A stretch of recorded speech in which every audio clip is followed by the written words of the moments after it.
Olá, bem-vindos a mais uma conversa nossa aqui, explorando histórias a fundo. Hoje a gente mergulha numa narrativa antiga, lá de Gênesis, mas que, nossa, fala muito sobre família, desespero, reencontros. Imagina só, uma fome terrível, daquelas que arrasam tudo, tanto em Canaã quanto lá no Egito. E a família de Jacó em Canaã está no limite. Precisam de comida, urgente. A única saída?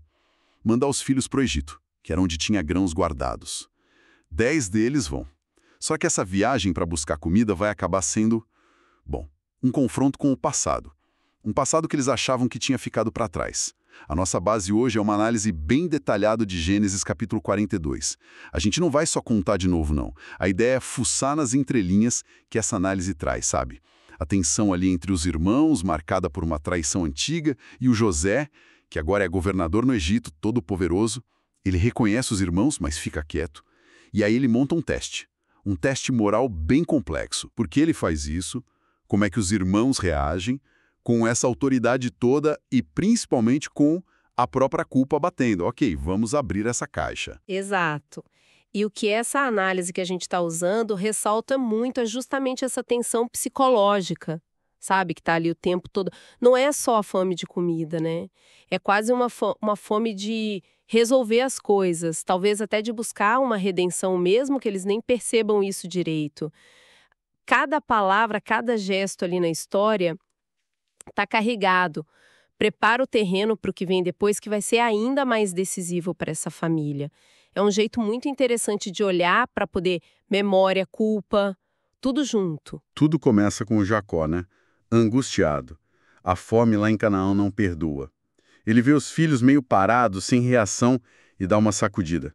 Ué, por que vocês estão aí parados olhando um para a cara do outro? Ouvi dizer que tem trigo no Egito, vão lá. Comprem para a gente não morrer. Só que essa decisão é pesada para ele, muito pesada.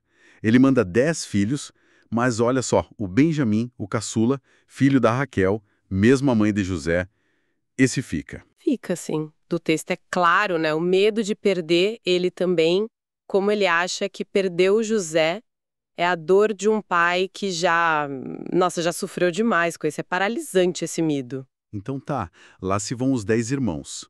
Chegam no Egito, aquele lugar imponente, diferente de tudo, e vão direto procurar quem mandava nos estoques de comida. E quem tá lá? José, o irmão que eles venderam como escravo. Anos atrás, agora um figurão egípcio. Eles nem sonham quem ele é.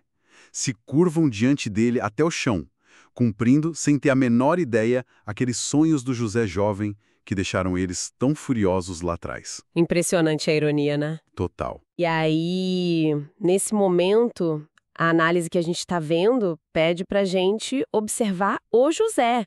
Ele reconhece na hora, sabe? Direitinho quem são aqueles homens ali curvados.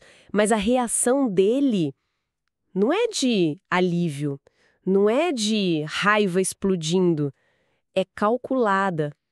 A fonte que a gente leu sugere que acusar eles de espiões não foi um impulso do momento. Foi pensado. Uma estratégia. Ele pega pesado, né? Vocês são espiões. Vieram ver onde a nossa terra é fraca. Pega muito pesado. E com isso, ele já define quem manda ali. Poder total. E medo. É fascinante ver essa dualidade que a análise aponta. Por fora, o governador egípcio, frio, mandão. Por dentro, um turbilhão, né? Vendo o passado batendo na porta, essa dureza toda no começo tem um porquê. Nossa, imagina o susto dos irmãos. Devem ter gelado. A defesa vem na hora, tentando parecer simples, honestos. Não, meu senhor, a gente só veio comprar comida. Somos todos filhos do mesmo pai. Gente honesta, pode acreditar. Nada de espiões. E continuam, explicando a família. Olha, a gente era 12 irmãos. Um já morreu. Que coisa, né? Falar isso pro próprio José. E o mais novo ficou lá em Canaã com o nosso pai. Eles dão esses detalhes todos. O que será que eles achavam que iam conseguir com isso? A análise diz algo. Boa pergunta. A análise levanta uma possibilidade interessante. Quando eles falam somos todos filhos de um só homem e dão os detalhes mencionando o irmão sumido e o caçula que ficou, talvez, assim, meio sem perceber, eles estivessem tentando criar alguma empatia, sabe? Mostrar que era uma família comum, unida. Irônico, né? Porque foram eles que quebraram essa unidade lá atrás com o José. Pode ser uma tentativa de parecerem inofensivos. Somos só uns coitados de uma família grande. Mas para o José, essa informação do Benjamim ter ficado, isso pode ter sido chave. Talvez tenha confirmado um medo dele sobre como o outro filho da Raquel estava sendo tratado.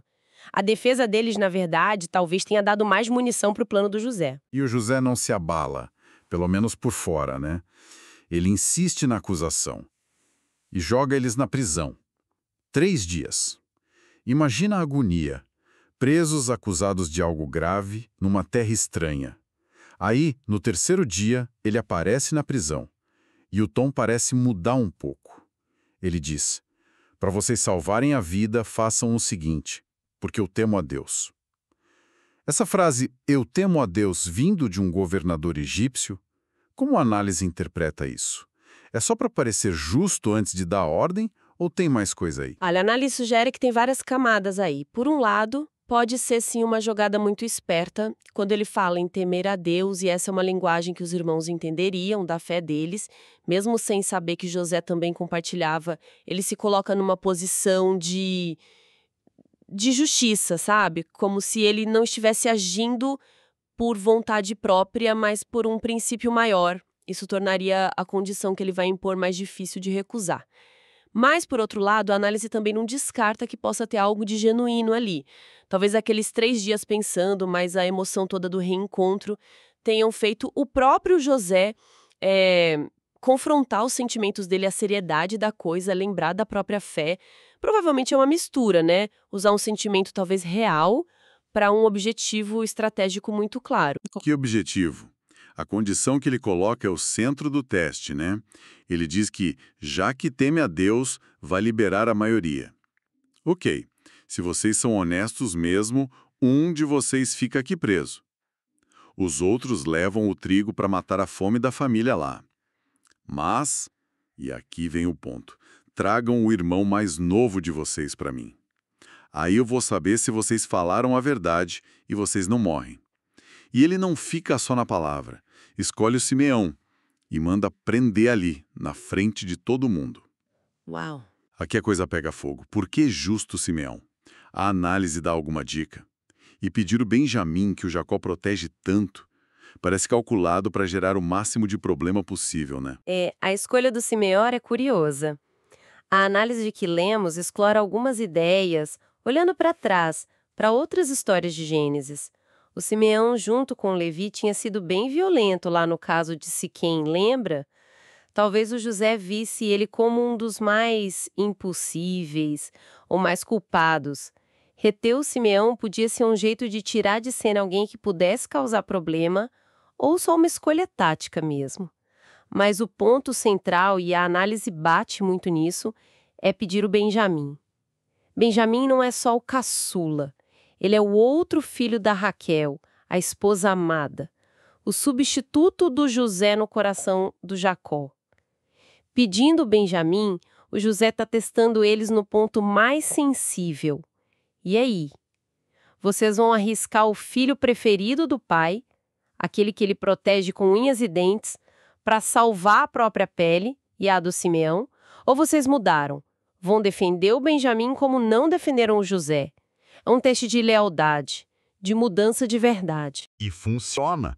A pressão funciona. Com o Simeão sendo levado preso ali na frente deles, a cuba que eles carregavam há tanto tempo vaza. Eles começam a falar entre si em hebraico, achando que o governador egípcio não está entendendo nada. Exato, achando que estão seguros ali na língua deles. E aí um fala para o outro, com certeza a gente está pagando pelo que fez com o nosso irmão. A gente viu a angústia dele quando ele implorava para a gente não quis ouvir. É por isso que está vindo essa desgraça para cima da gente agora. Eles ligam os pontos na hora. O sofrimento de agora é consequência direta da crueldade lá atrás com José. A ironia é gigante. Gigante.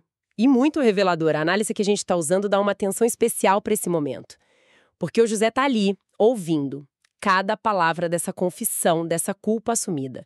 E a reação dele, que a história conta, não é de frieza, de bem feito. Ele se afasta, não aguenta a emoção e chora, escondido. Isso mostra o lado humano dele, né?